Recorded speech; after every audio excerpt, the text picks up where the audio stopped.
नमस्कार. मराठी नाटक, चित्रपट व मालिका अशा विविध माध्यमांद्वारे रसिकांच्या मनात स्थान मिळवणारे लोकप्रिय ज्येष्ठ मराठी अभिनेते अतुल परचुरे यांचे वयाच्या 57व्या वर्षी काही दिवसांपूर्वीच निधन झाले. त्यांच्या पश्चात आई, पत्नी आणि मुलगी असा त्यांचा परिवार आहे.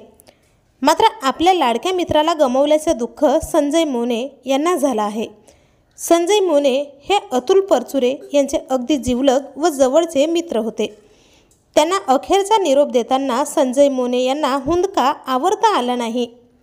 खूप वाईट झाले असे शब्द त्यांच्या मुखातून बाहेर पडले व ते तिथे ढसाढसा रडू लागले.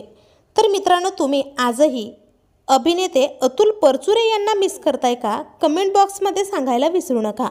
आणि असेच नवनवीन अपडेट जाणून घेण्यासाठी YN मराठी न्यूज या चॅनलला नक्की सबस्क्राईब करा.